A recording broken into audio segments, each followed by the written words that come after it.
एक बार भी इस मूल ज्ञान को सुन पाते हैं और उससे भी बड़े भाग होते हैं जो इस मूल ज्ञान को थोड़ा भी समझ पाते हैं। तो आज उसी मूल ज्ञान का प्रचार यहां पे होगा और मालिक से अरदास करूंगा कि मेरी एक एक बात को आप समझ पाओ मैं कहना क्या चाहता हूं। तो सत्संग शुरू करने से पहले परमात्मा के नाम पे जयकारा लगाएंगे। बोलिए परमपिता परमात्मा की, सतगुरुमती छोड़ कबीर साहिब की, सभी संतों की, सभी भक्तों की, आज के आनंद की, सकल हंस को बंदे की साहिब। तो आज मालिक की अपार कृपा हुई जो यहाँ पे मूल ज्ञान का ये सत्संग आयोजित किया गया। क्या होता है मूल ज्ञान और क्या होता है पवित्र ज्ञान, आज इसका भेद आपको समझाया जाएगा। उससे आपको ये क्लियर हो जाएगा कि हमारा जो इंसानी जन्म है ये हमें क्यों मिला है, इसका परम उद्देश्य क्या है। तो पवित्र ज्ञान क्या है? आज तक जितना भी हमें सिखाया गया, समझाया गया, बताया गया, इसके द्वारा हमारे माता पिता, हमारे दादा परदादा, हमारे गुरुजन, जो भी ज्ञान हमें आज तक समझाया गया, पढ़ाया गया, लिखाया गया, वो सब पवित्र ज्ञान है। जैसे मंदिर जाना, जल चढ़ाना, माथे टेकना, भोग लगाना, तीर्थों में जाना, वहां पे स्नान करना, परिक्रमा करना, मंत्रों को जपना, प्राणायाम करना, जितना भी आज तक आपको कुछ समझाया गया वो पवित्र ज्ञान है। पवित्र ज्ञान से क्या होता है? पवित्र ज्ञान से आप एक पवित्र आत्मा बनते हैं, यानी भगवान के नाम पे, परमात्मा के नाम पे आप कुछ ना कुछ करते हैं, क्योंकि कुछ ना कुछ करना जरूरी है। कुछ नहीं करने से जो कुछ भी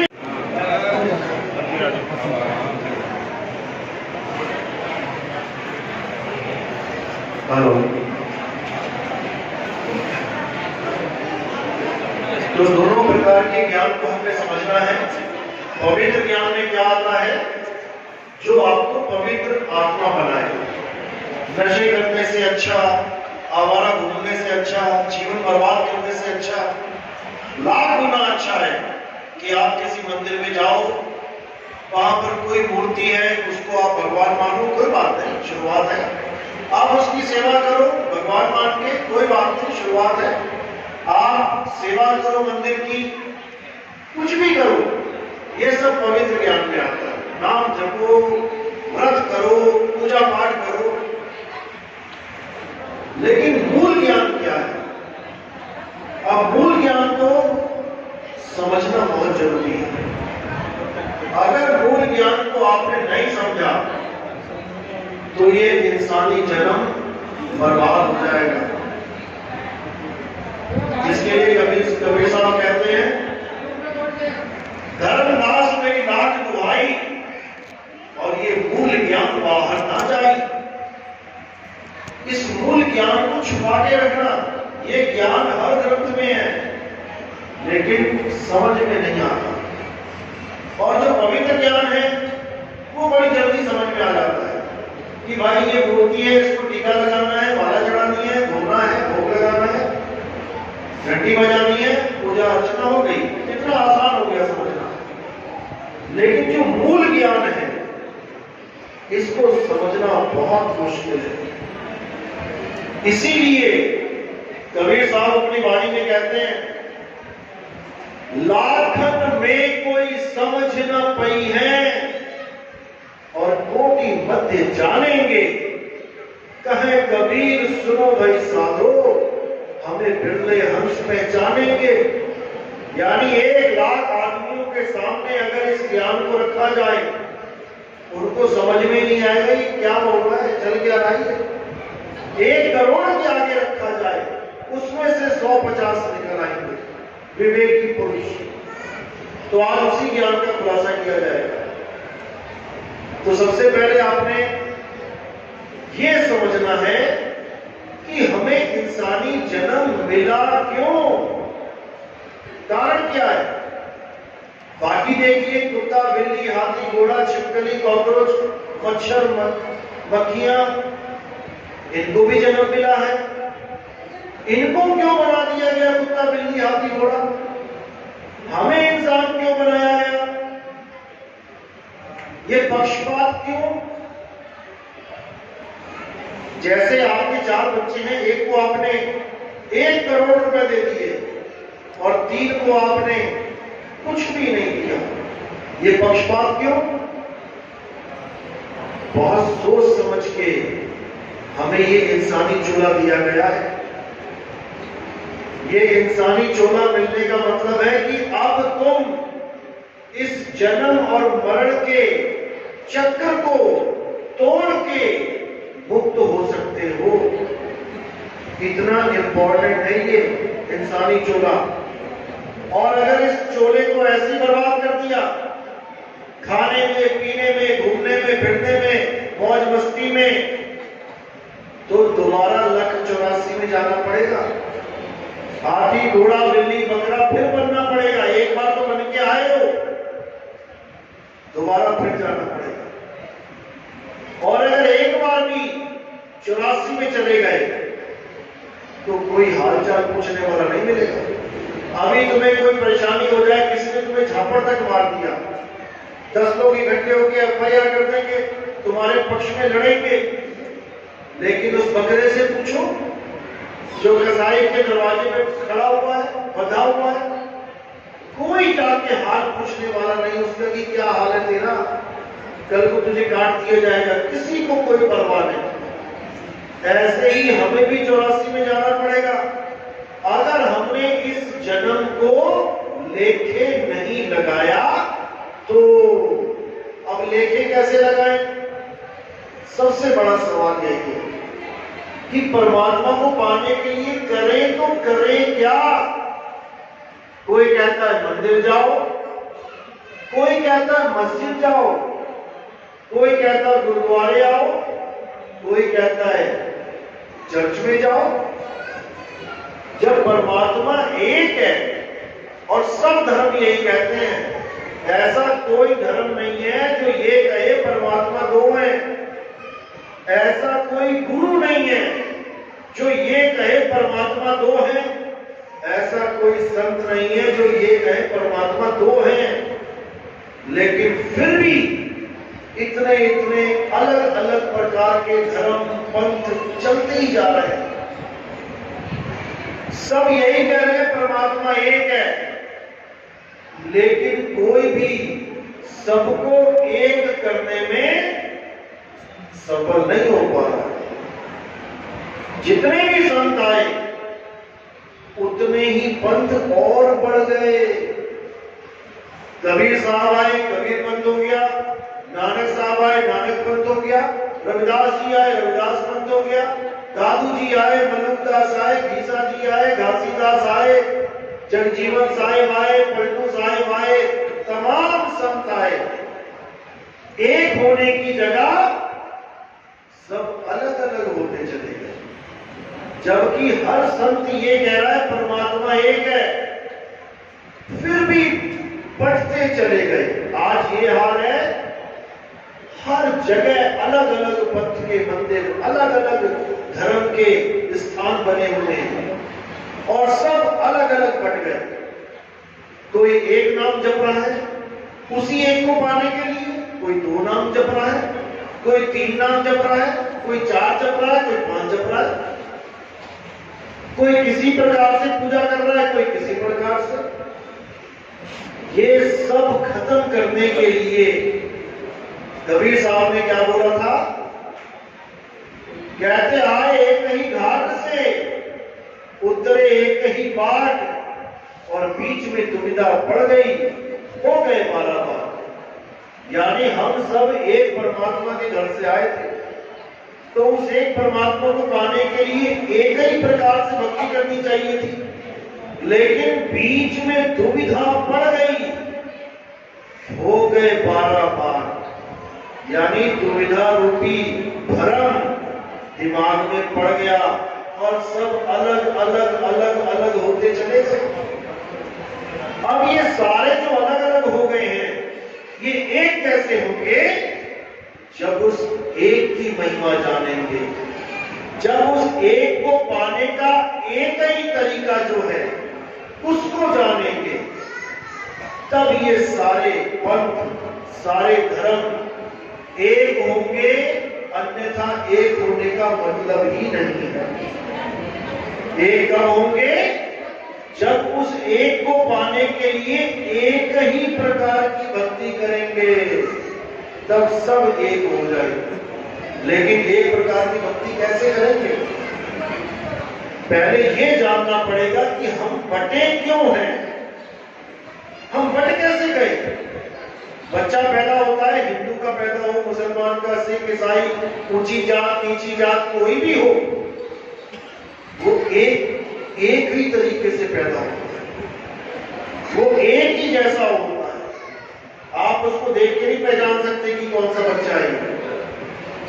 लेकिन क्या हो जाता है ऐसा कि कोई कहता है मैं हिंदू, कोई कहता मैं मुस्लिम, कोई कहता मैं सिख, कोई कहता मैं ईसाई। क्या हो जाता है ऐसा? बंटवारे का एक ही कारण है, और वो कारण है पावन अक्षर। यानी जो हमारे मुंह से जो आवाज निकल रही है, का, खा, गा, घा, चा, छा, टा, ठा, ए, बी, सी, डी, उड़ा, एड़ा, एड़ी, अलिफ, बे, ते, पे, कोई भी भाषा तो हमारे मुंह से निकल रही है, इसी के कारण हम अलग अलग हो गए। अगर ये अक्षर इस दुनिया से हटा दिए जाए, जो बचपन में आप बच्चों को पढ़ाने के लिए भेजते हो, का, खा, गा, इसको अगर हम हटा दें अपने जीवन से, तो आप किसी को बता ही नहीं पाओगे कि आप किस धर्म के हो, किस जात के हो, किस मजहब के हो, कौन सा आपका पंथ है, क्या आपका नाम है, किस भगवान की तुम पूजा करते हो। सारी दुनिया के नाम खत्म हो जाएंगे केवल इन 52 अक्षरों को हटाने से, जो ये जीभ से बोले जाते हैं। और ये बोले कैसे जाते हैं? एक समय ऐसा था जब कोई अक्षर ही नहीं था। आज हम कितनी भाषाएं बोलते हैं, एक समय ऐसा था जब अक्षर ही नहीं था। कौन सा समय था वो? जब आदि मानव था। आदि मानव का नाम सुना है ना? पढ़ा होगा 5वीं 7वीं 10वीं में, आदि मानव। वो आदि मानव कौन से ब्रांड के कपड़े पहनता था? कोई कपड़े पहनता था? वो नहीं पहनता था। वो आदि मानव कौन सी गाड़ी चलाता था? कौन से देश में रहता था? उसकी क्या जात थी? उसका क्या धर्म था? कौन से भगवान की पूजा करता था? क्या नाम रखे थे उसने अपने बच्चों के? कुछ भी नहीं। वो केवल नंगा घूमता था, जो मिल जाए वो खा लेता था। कभी कंदमूल खा लिए, कभी जानवर का शिकार कर दिया, कोई कमजोर जानवर उसको पकड़ के मार दिया, और जो ताकतवर जानवर आ जाए तो उसी को मरना पड़ जाता था। लेकिन एक भी अक्षर उसके मुंह से नहीं निकला। यहां तक कि वो 5 तत्वों में रहता था, फिर भी केवल 4 तत्वों को जानता था। एक तत्व गुप्त था। कौन सा तत्व गुप्त था? 5 तत्व पता है ना? आसमान, अग्नि, जल, पृथ्वी, इन पांचों तत्वों में रहता था, लेकिन फिर भी एक तत्व से जानकारी नहीं थी। कौन सा तत्व? अग्नि। उसके पास आग नहीं थी। आग तो उसने खोजा है, अग्नि की खोज की है। कैसे की? जब वो शिकार करता था पत्थर मार मार के, और जब वो पत्थर किसी पत्थर से टकराता था रात में, तब वो देखता था कि चिंगारी निकली। अब वो चिंगारी उसको आकर्षित कर दी और वो पत्थर के पास जाके देखने लगा कि ये आग निकली कैसे, और उसने वहां पर पत्थर से पत्थर जोड़ के, पत्थर से पत्थर टकरा के अग्नि को प्रकट किया। दुनिया की पहली खोज अग्नि है, जो आदि मानव ने करी। अब धीरे धीरे बुद्धि विकसित होती गई और उसने अक्षरों की खोज शुरू करी। अब उसके मुंह से जो भी अक्षर निकला, जो भी आवाज निकली, उसने उसको लिपिबद्ध कर दिया। सबसे पहली आवाज निकली आ, तो उसने आ बना दिया। ये हिंदुस्तान के आदि मानव की बात कर रहा हूं। जो अंग्रेज आदि मानव थे इंग्लैंड में, अमेरिका में, उन्होंने आ नहीं बोला। उन्होंने कहां से शुरुआत करी? ए, बी, सी, और हमारे वालों ने आ, ई, उ, यानी इस मुंह से जितनी भी आवाजें वो निकाल सकता था, होठ लगा के, कंठ लगा के, जीभ लगा के, वो उसने लिपिबद्ध कर दी। ऐसे अक्षरों की खोज हुई। अब जब अक्षरों की खोज कर ली तो अपने कबीले में जितने भी लोग थे उनको पढ़ाना चालू कर दिया कि क्या, किस वस्तु का क्या नाम रखा गया। पेड़ दिखा के बोला ये पेड़ है, पत्थर दिखा के बोला ये पत्थर है, पानी दिखा के बोला ये पानी है, आसमान दिखा के बोला ये आसमान है।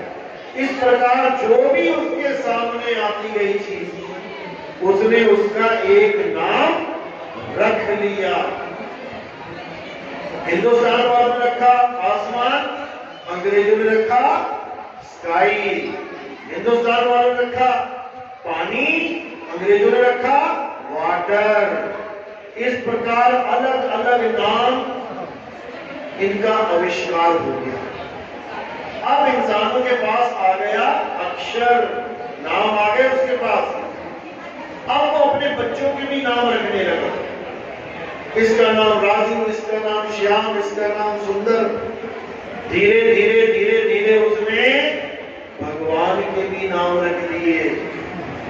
उसने नाम रख दिया ईश्वर, अल्लाह, वाहेगुरु, गॉड, राम, श्याम, तो तमाम नाम रख दिए। अब बाकी चीजों पे झगड़ा नहीं हुआ। किसी ने कहा पानी अच्छा है, दूसरे ने कहा जल अच्छा है, तीसरे ने कहा वाटर अच्छा है। तो जब ये झगड़ा हुआ तो सबने क्या बोला, भैया अपनी अपनी वस्तु लाके रखो। जब मेज पे वो वस्तु रखी गई तो सबने देखा एक ही चीज है, जल, वाटर, नीर, दो पानी, नाम अलग अलग हैं लेकिन चीज एक है, झगड़ा शांत। अब किसी ने कहा कि मिर्च लगने पे चीनी खाओ, मुंह मीठा होता है। अंग्रेज ने कहा शुगर खाने से होता है। तो भैया दोनों सामने रख दो, दोनों रखी गई, एक ही चीज है, झगड़ा खत्म। इसी प्रकार इस दुनिया में जितनी भी चीजें हैं उसका हिंदी, उर्दू, अंग्रेजी अलग अलग भाषाओं में नाम है और कोई झगड़ा नहीं है। आप पूरी दुनिया में जाकर कहीं भी कह दो पानी दे दो, वाटर दे दो, कोई झगड़ा नहीं है कि तू वाटर क्यों कहता है, तू पानी को कहता है। मतलब है पानी पीने से। लेकिन झगड़ा कहां है? झगड़ा है परमात्मा के नाम पे। वस्तु एक ही है लेकिन कोई उसको अल्लाह कह रहा है, कोई उसको वाहिगुरु कह रहा है, कोई उसको राम कह रहा है, कोई उसको गॉड कह रहा है। अब ये झगड़ा जो मच गया है, ये झगड़ा कभी खत्म नहीं हो सकता। क्यों नहीं हो सकता? कारण क्या है? कारण ये है कि सब लोग अपनी अपनी वस्तु लाके मेज पे नहीं रख सकते। अगर अल्लाह वाला अल्लाह को ले आए, राम वाला राम को ले आए, जीसस वाला जीसस को ले आए, गॉड को ले आए, वाहिगुरु वाले वाहिगुरु को ले आए, तो सबको समझ में आ जाएगा कि एक ही चीज के सब नाम है। लेकिन ये कार्य हो नहीं सकता, इसलिए वो एक हो नहीं सकते। तो अब क्या किया जाए? अब एक कैसे हो? अब एक होने का एक ही रास्ता है। वो क्या है? उस अल्लाह वाहिगुरु गॉड नाम को जान लिया जाए, समझ लिया जाए कि वो है क्या। जैसे ही सबके समझ में आएगा, सब एक होते चले जाएंगे। केवल समझना है उसको। झगड़ा केवल नाम का है, ये 52 अक्षरों का है। राम राम जप रहे हैं, श्याम श्याम जप रहे हैं, या कोई भी नाम जप रहे हैं, इसलिए जप रहे हैं क्योंकि ये नाम हमें मिल गए हैं पूर्वजों के द्वारा। अगर ये नाम मिले होते तो कोई नाम नहीं जपा जाता, और अगर नाम नहीं जपा जाता तो क्या हमें परमात्मा नहीं मिलता? यानी नाम है तो परमात्मा है, नाम नहीं तो परमात्मा नहीं। ऐसा नहीं है।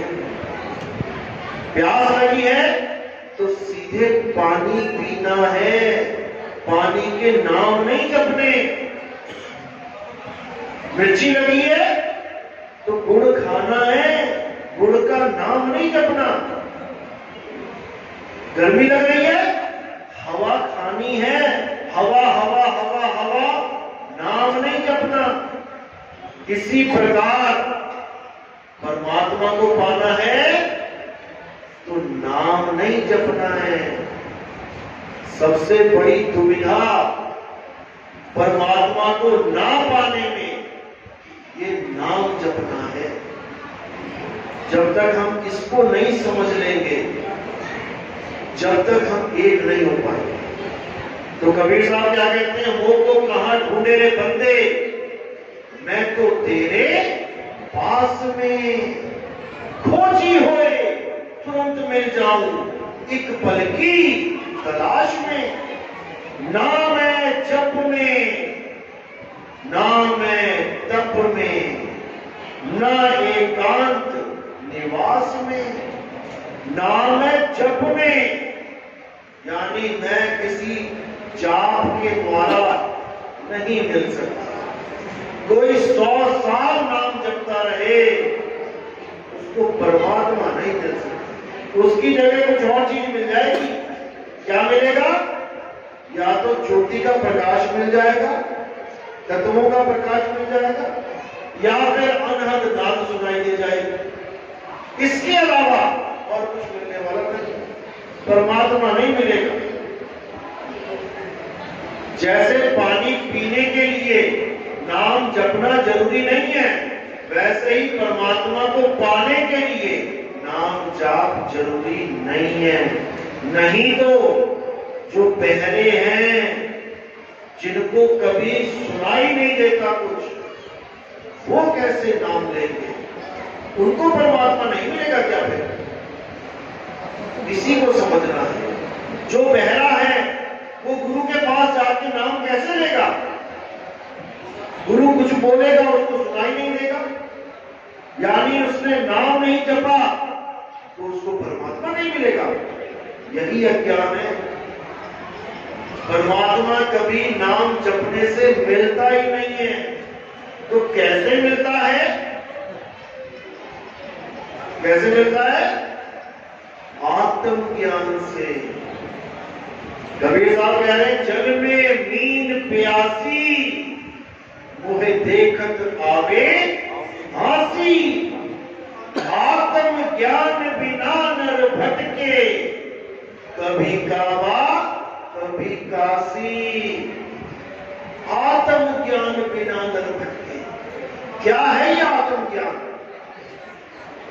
मंत्र ज्ञान सुना था, जंतर ज्ञान सुना था, तंत्र ज्ञान सुना था, पूजा पाठ सुनी थी, तीर्थ व्रत सुना था, परिक्रमाएं सुनी थी, व्रत सुने थे, लेकिन ये आत्म ज्ञान क्या चीज है? जब तक आत्म ज्ञान नहीं जाना तब तक समझो कुछ भी नहीं जाना। क्योंकि गीता पढ़ो, गीता में क्या बोला? हे अर्जुन, हम और तुम ये शरीर नहीं है। बहुत समझदारी वाली बात है, समझना है इसको। हे अर्जुन, तू और मैं ये शरीर नहीं है। ये शरीर तो हमारे कपड़े हैं, इस जीवात्मा के कपड़े हैं। कितने प्रकार के कपड़े हैं? हम कपड़े लेने जाते हैं, हम कहते हैं भैया एक पैंट दिखा देना जीन्स की। वो क्या कहता है?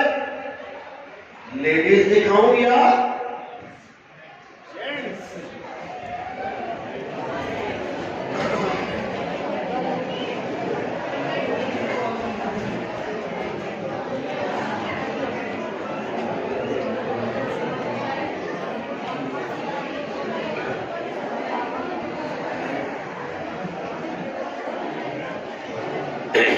चले देते आधा घंटा, फिर बंद हो जाएगा, फिर लाइट चली जाएगी, फिर नहीं होता, आगे चला